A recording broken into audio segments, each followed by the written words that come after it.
Ito ay corner ng Daang Hari at Alabang sa Puti Road. Gawing kanan ay Madrigal, Alabang. So Muntinlupa pa tong ibang part dito. Pagkaliwa natin ay Alabang sa Puti Road at ito ay malapit na sa boundary ng Las Piñas. So maglalakbay tayo ngayon papunta ng Manila, particular sa Ninoy Aquino Rizal Stadium.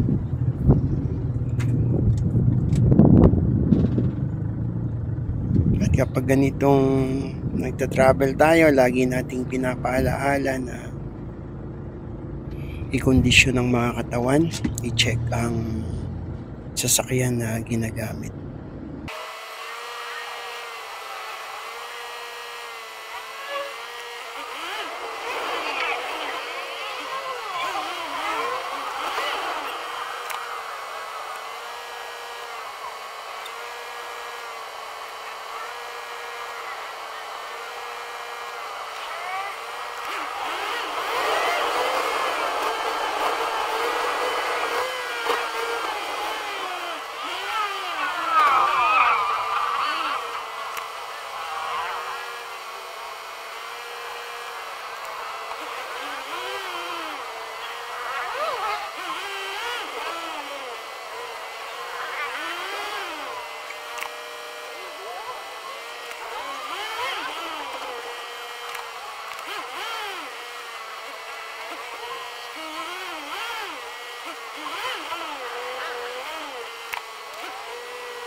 Medyo matraffic kaya nag-fast forward tayo at dahil matraffic nga dito sa Alabang sa Puti Road, shortcut tayo dito sa BF Homes Las Piñas. At pwede tayong dumaan dito kasi meron tayong friendship sticker. Nung mga nakaraan, nakadaan na rin tayo dito. At maganda na meron tayong friendship sticker kasi malaking bagay kapag matraffic doon sa Alabang sa Puti Road. Isa itong option para makapag-shortcut.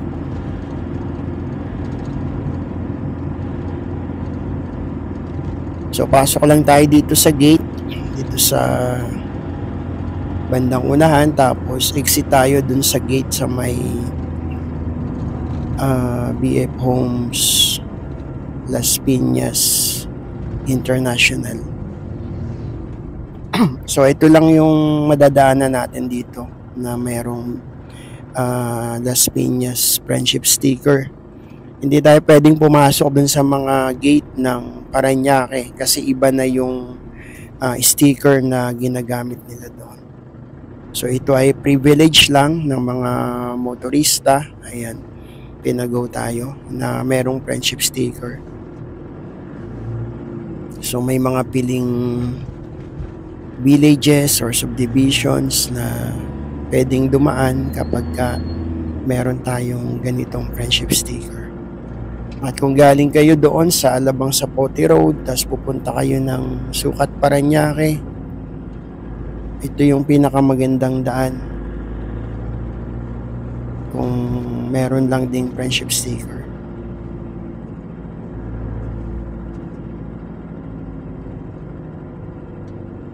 Dito sa bandang unahan ay kakaliwa tayo, tapos pag nakakaliwa tayo, dire-diretso lang hanggang BF Homes International Las Piñas. So may gate doon at kung hindi ako nagkakamali, Aguilar Avenue yung gate doon, at doon tayo mag-exit.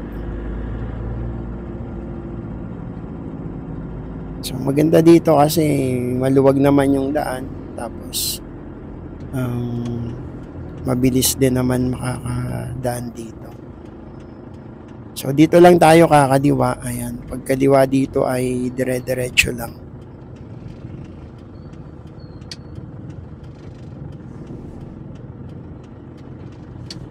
Lagi tayong maging alisto kapag ganitong mga intersection. Kung susundan natin yung law ng traffic, ang priority dapat kapag nasa mga intersection ay yung nasa gawing kanan natin.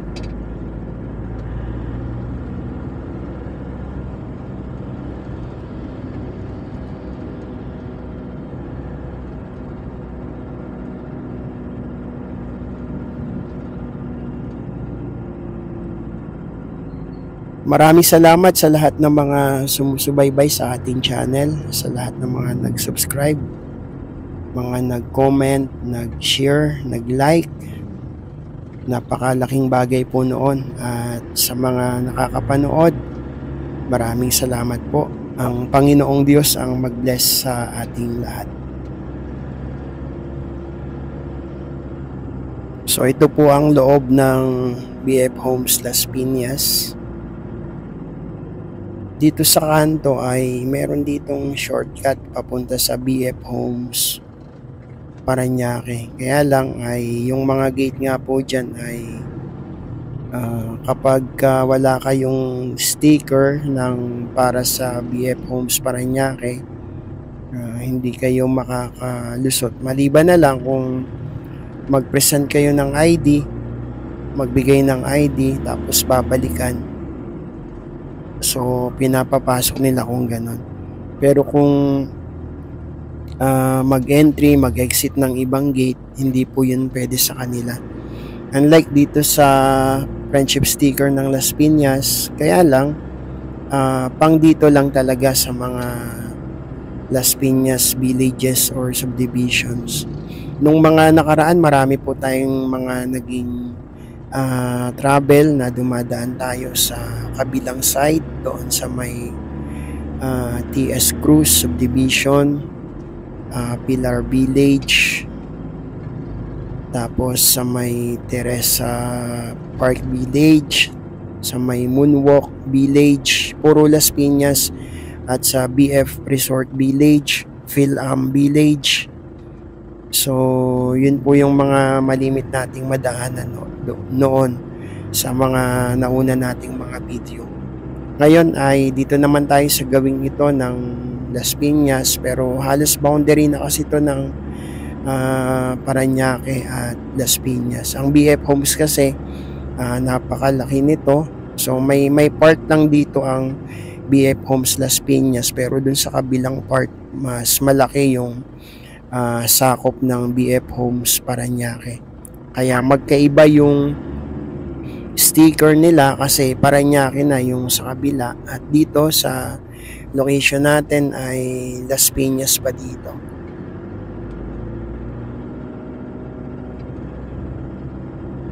Medyo malapit na tayo sa ating gate na dadaanan, yung pinaka-exit, BF International Las Piñas Gate.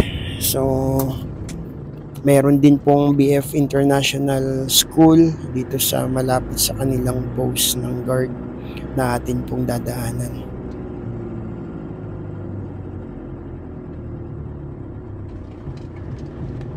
Tiyagaan lang that palagi kapag tayo po ay nagta-travel, nagda-drive. Minsan kapag kagaya nito, wala akong kasama, so talagang tiyagaan lang din sa pagdadrive.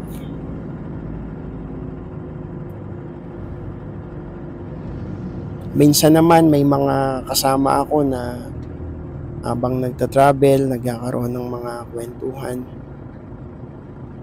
So ito na yung post ng guard yan. Yan yung una. Kung palabas. Pero kung galing sa labas, pangalawa na yon. Tapos dito sa pangalawa, mapapansin natin na hindi tayo sinisita ng mga guard dahil nga sa meron tayong friendship sticker. At hanggat nakakabit yung friendship sticker na yan sa ating windshield, pwede tayong dumaan sa mga allowed villages, allowed subdivisions na makadaan ang may ganitong friendship sticker. So, napakalaking bagay po.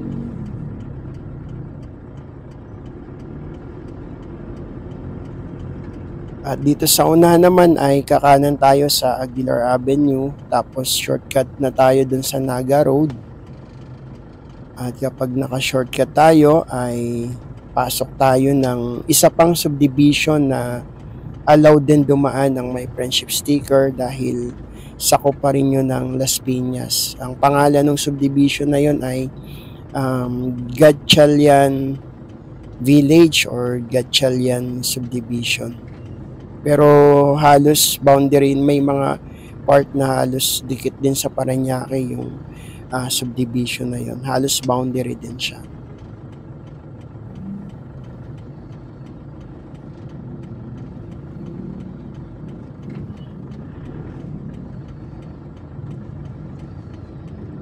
Okay, kanan tayo dito. At pag kanan natin, merong unang kanto sa kaliwa at shortcut din ang daan na to papunta dun sa Naga Road.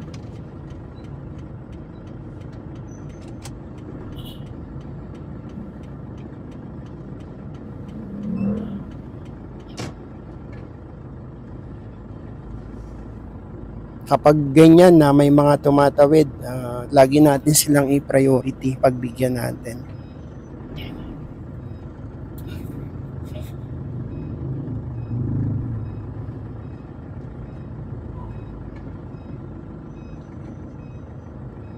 Kakaliwa tayo dito at kapag kaliwa natin, may ilang mga liko-liko lang, tapos ang labas na ay sa Naga Road.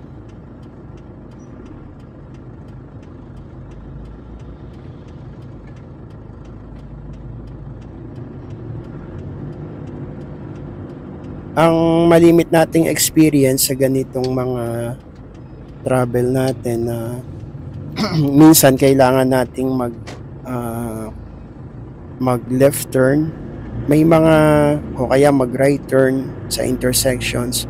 May mga driver na mababait naman yung iba, so pinagbibigyan agad, pero minsan may mga driver din na talagang ayaw magbigay kahit nakikita nila na alanganin na ay ayaw pa rin nilang mag-give way.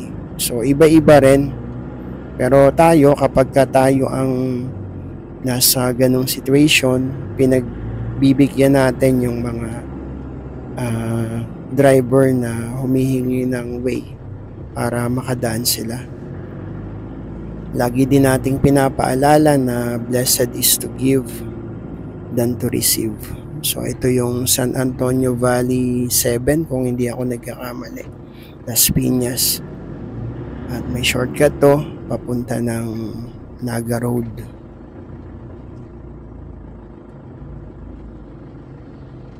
Medyo sumisikip lang yung daan kasi sa kabilang side may mga nakapark. Pero pansin natin kung walang nakapark yan, maluwag sana. Pero kahit may nakapark, yung mga nagsasalubong, nagkakasya pa naman. Tansyahan nga lang din. Mahirap na kasi baka dumikit ka dun sa kasalubong mo, kaya dapat talagang estimated mo yung dala mong sasakyan at yung makakasalubong mo.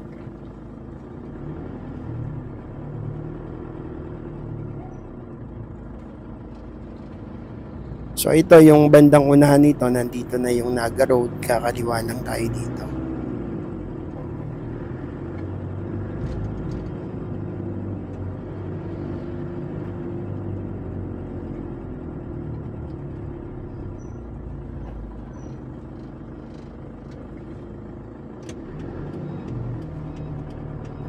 At pag nakakaliwa tayo, dire-diretso lang, may madadaanan tayong Shell gasoline station at doon tayo kakanan. Pero since na may tawag na ng nature ang aking body, kailangan kong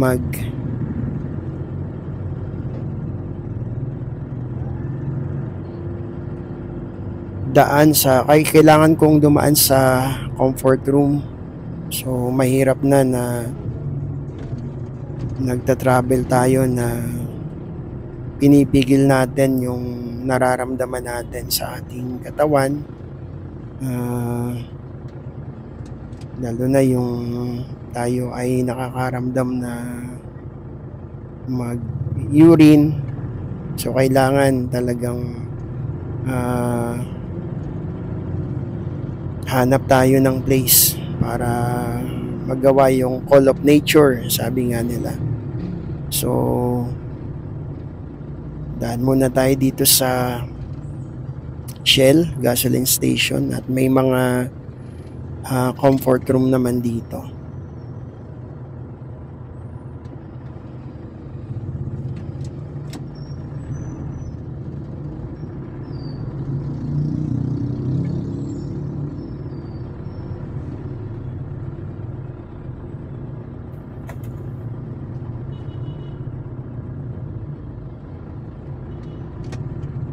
So dito ay kakanan, papasok ng gasoline station.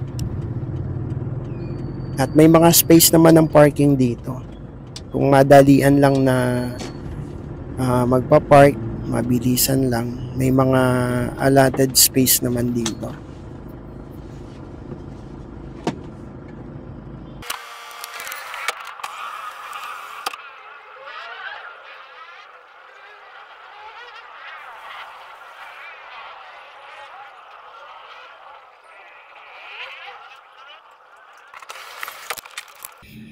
Okay, travel na ulit tayo. So mula dito sa Shell ay papasok tayo ng Gatchalian Subdivision or Gatchalian Village. At dito ay allowed din na makadaan ang mayroong Las Piñas friendship sticker. So isang dinadaanan din to kung meron kayong Las Piñas friendship sticker.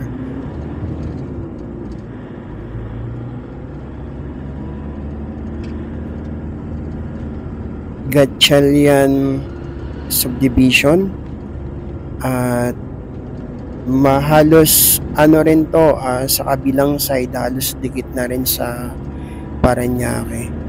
So halos may part dito na boundary na rin ng Las Piñas at Parañaque, particular dun sa kabilang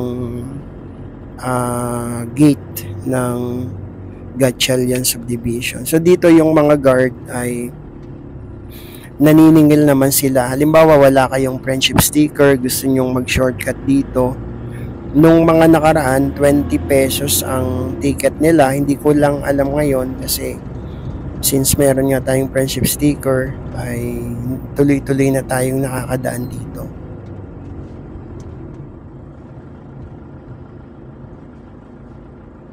So ito yung gate at ito yung guard nandito. Ayan.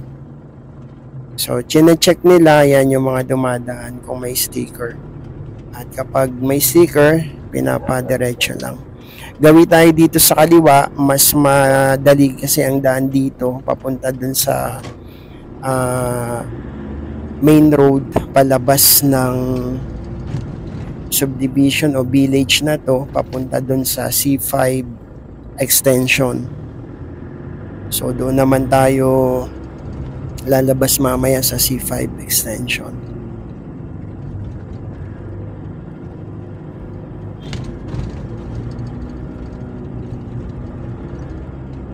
Minsan may makikita tayo dito na naka-signage to C5 extension. At kung bago tayong dadaan dito, igagay tayo ng mga naka-signage na to. Ayan, napansin nyo, to C5 extension.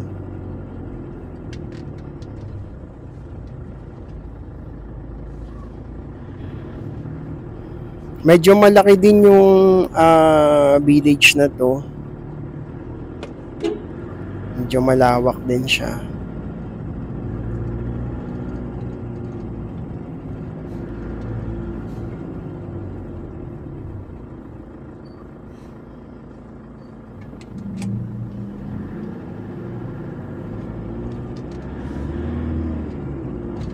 So dito sa unahan na to, ayan, meron na namang naka-signage na to C5 extension. So susundan lang natin yung mga arrow na yun.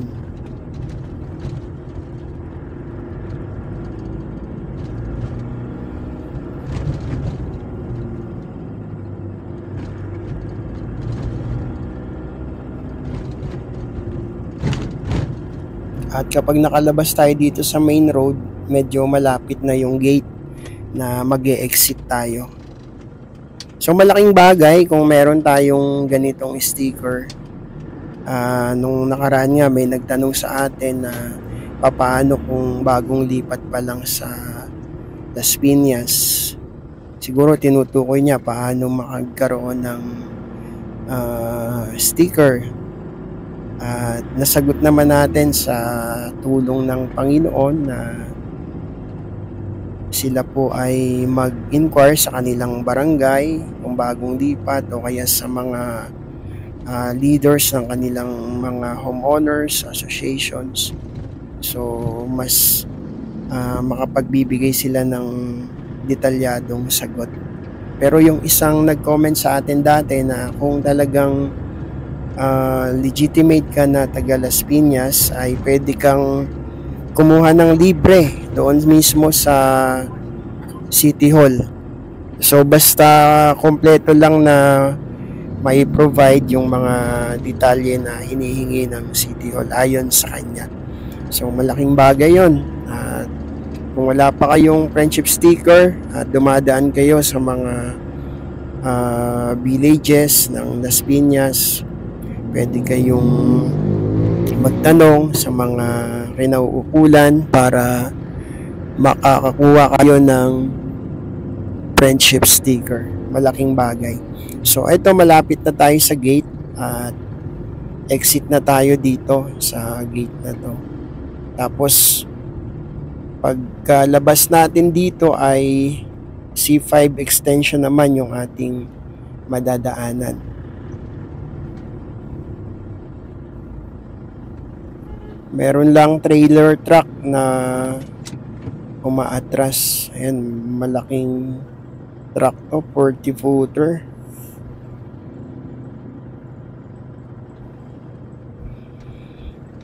Haba ng truck. Ang galing ng mga nagda-drive ng ganyan. Talagang estimate nila yung mga pihit nila ng manibela.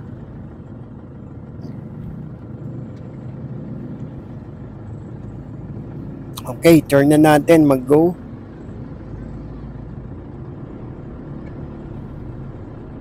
So, etong sa unahan natin, yan, nakikipag-usap siya sa guard. Siguro nag-present siya ng ID or magbayad siguro. Yun lang naman ang dalawang option. Kung wala kang sticker, dadaan ka sa subdivision na to, ay pwedeng magbayad ka o mag-present ka ng ID. So ito, dire-diretso lang tayo dito. Ang lawak ng lugar na to, yan. May mga nagsasaranggola, may mga namamasyal, may mga nagpipiknik. Yan, ang ganda dito. Lalo kung walang ulan. Pero kung maulan dito, mahirap. So may mga kalsada yan na dinidevelop, ginagawa. So ayon sa mga balita ay parang bilyar ang may-ari ng place na to. So pagdating natin dito sa C5 extension ay tayo ay kakaliwa, tapos Pagkaliwa natin, dire-diretso lang hanggang Cavitex or yung Coastal Expressway. So kaliwa tayo dito.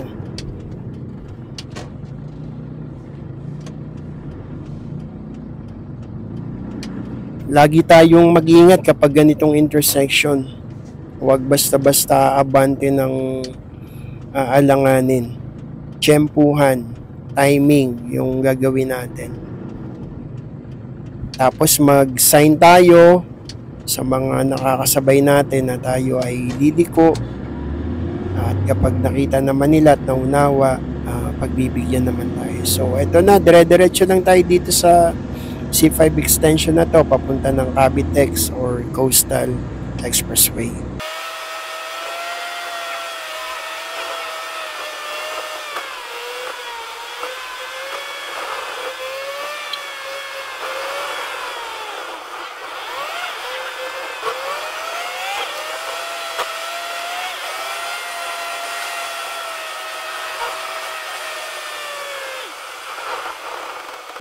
Okay, nandito na tayo sa toll plaza.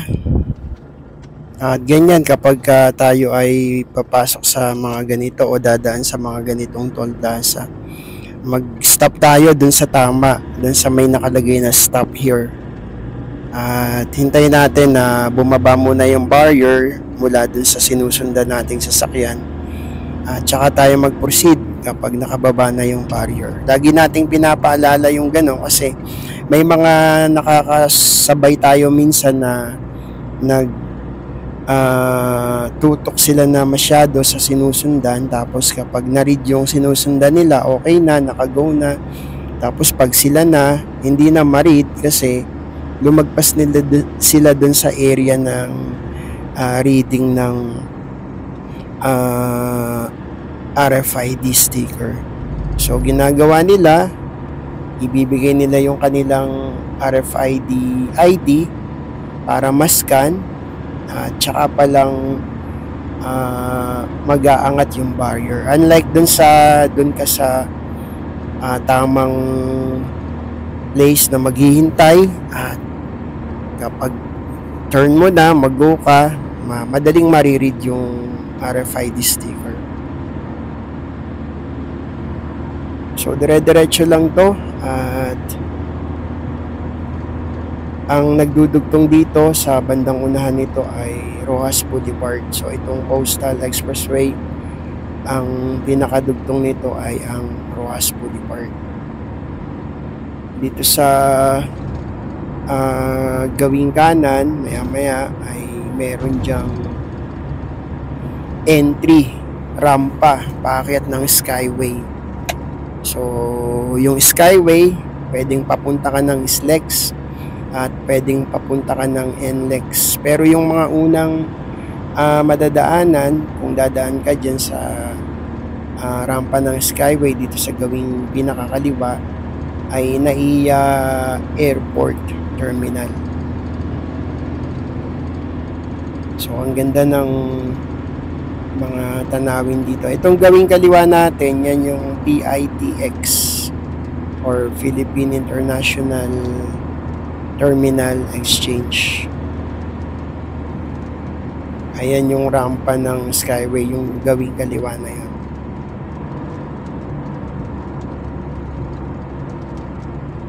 So dito tayo sa padiretso ng Roxas Boulevard.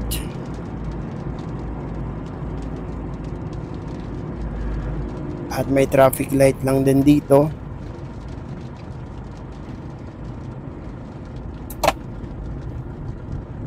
Dito may speed limit. Medyo tricky kapag halimbawa ay yung traffic light dito naka-green, tapos mabilis yung, syempre yung mga takbuhan galing dito sa expressway. Tapos kung medyo mabilis yung takbuhan at eksaktong naka-green rather yung traffic light, so ang tendency mo ay kung ano yung speed mo ay yun ang nagagamit mo. At may mga Dati may mga nag-speed gun dyan na bawal nga ang speed overspeeding kasi ang maximum na binibigay nila dyan pagtawid ng traffic light na to, ang Roas Boulevard, meron lang 60 kilometers per hour sa mga 4 wheels. Kaya halimbawa naabutan natin na naka-go, tapos yung takbo natin naka third gear, naka fourth gear, ay galing ka ng expressway, so minsan parang para sa akin parang tricky. Kasi kung nakatakbo ka ng 65, overspeeding ka na nun, at kung mahagip ka ng speed gun nila, penalty agad yon. Medyo umuulan na ngayon, paambon-ambon. Ayun, ganyan lang naman talaga sa mga travel. Minsan abutan tayo ng ulan, abutan ng sobrang init. So, depende sa panahon. Okay, itong Roas Boulevard ay dediretsahin lang natin. At bago dumating ng Vito Cruz, tayo ay kakanan sa service road kasi hindi tayo pwedeng kumana ng mismong Roas Boulevard at Vito Cruz.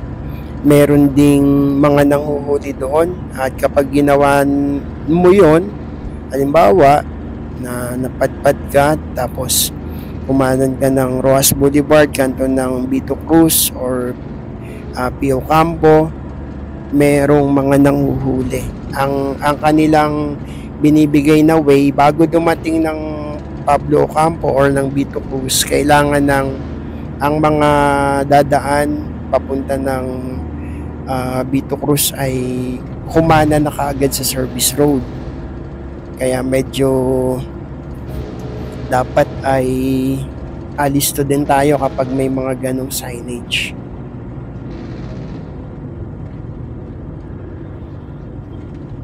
So, merong traffic light din dito sa bandang unahan na to.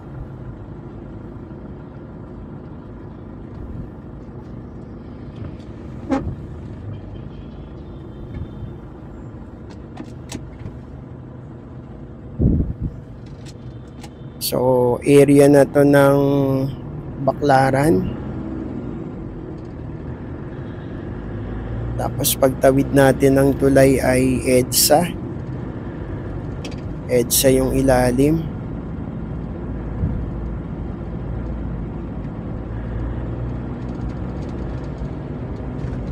Kung halimbawa dadaan kayo ng EDSA, etong Roas Boulevard, kanto ng EDSA sa ilalim, yung traffic light dun sa ilalim ay wala siyang padiretso.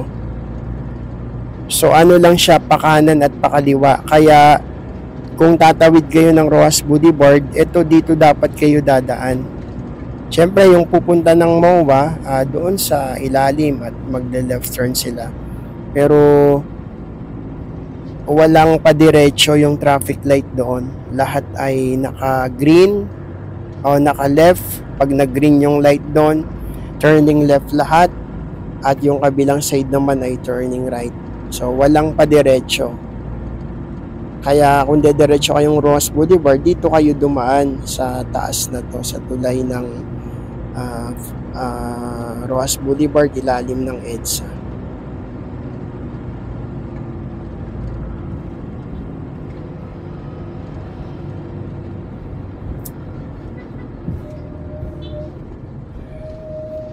Tiyaga lang din talaga sa mga travel na ating ginagawa. Minsan maka-experience tayo ng traffic, sobrang traffic, iba-ibang mga karanasan ang ating pwedeng maranasan sa ating mga travel na ginagawa.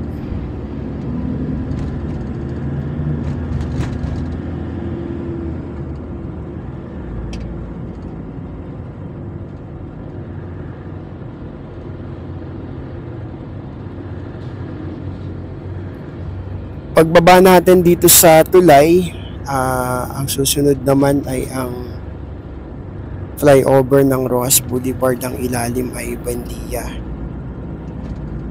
At kapag nakalagpas na tayo ng konti, pagbaba natin ng tulay ng Roas Boulevard sa ilalim ay Buendia, tayo gagawin na ng kanan para hindi tayo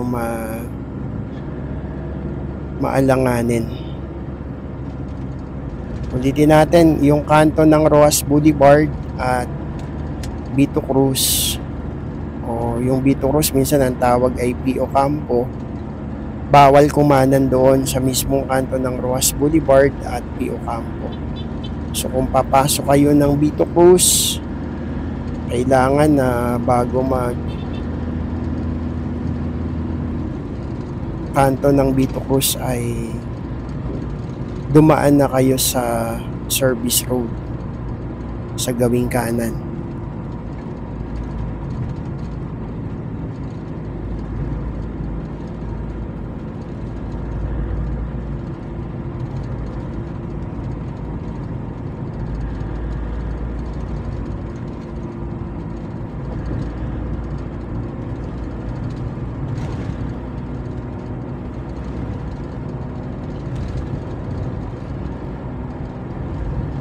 Okay, akyat tayo dito ulit ng tulay.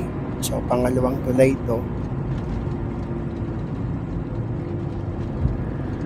At kapag nakaakyat na tayo ng tulay, medyo malapit na yung ating destination. So, ayan, update. May mga ginagawa dito sa part na to ng Roas Boulevard.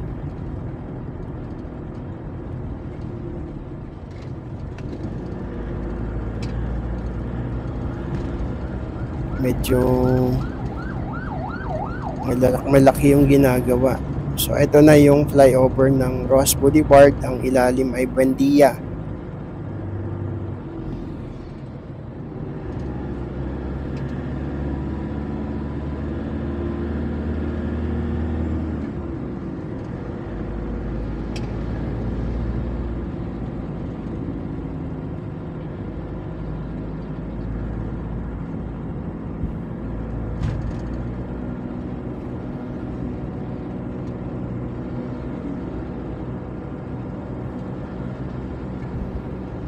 Ayan, unti-unti ay gagawi tayo ng kanan, pero wag tayong bigla-biglang kakabig ng kanan kasi delikado yun.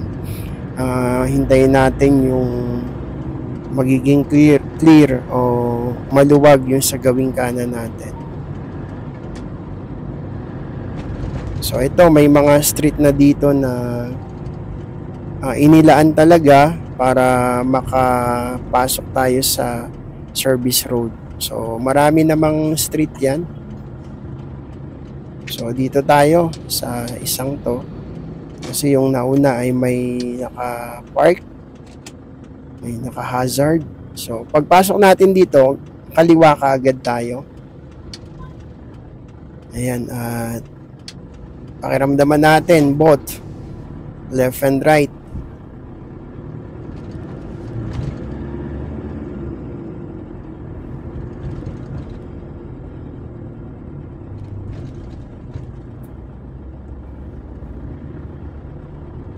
So kapag tayo ay nakakanan na ng Vito Cruz, medyo malapit na ang ating pupuntahan, ang Ninoy Aquino Rizal Stadium. Doon ginagawa yung laro ng football.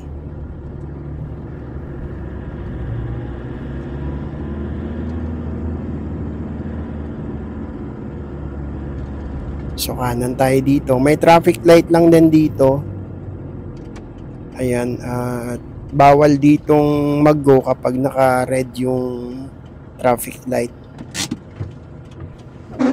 Pero may mga ibang traffic light na kapag magra-right turn ka, ina-allowed nila kahit naka-red yung light. Tapos may mga naka-signage sila na turn right anytime with caution. Pero dito sa kanto ng service road na to ng Roas Boulevard at ng Vito Cruz, kapag naka-red light, kailangan naka-stop. Kaya maghihintay tayo ng green light.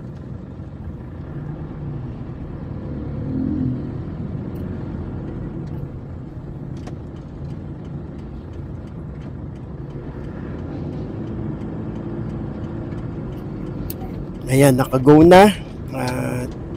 Medyo matagal din naman yung timer dito ng pag-go. Bagamat walang digital na timer doon sa traffic light. Pakiramdaman lang din, ilaw, naka-green, go. Kung mag-change, slow, hanggang sa mag-red na stop. So yun din ang difference ng traffic light na may timer at nang walang timer. Kasi kapag may timer, makikita natin kung ilang seconds pa.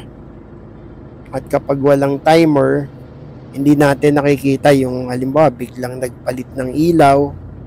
So yun ang nire-request ng ibang mga motorista na sana ay may timer na lang lahat ng mga traffic light.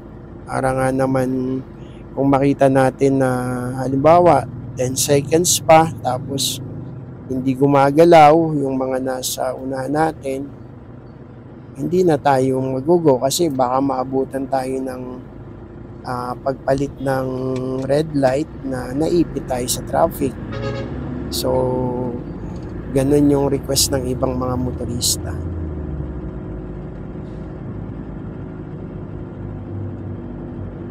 Ang daming building dito, mga condominium dito sa park na to. Ay, nakita natin sa ating camera dyan sa bandang unahan. Ayan, ang iba dyan ay Cityland Condominium at hindi ko malaman ng maalaala yung pangalan ng iba, pero mga magkakatabi lang din yan. Ayan, magandang tingnan, mga gusali na yan. So, green light.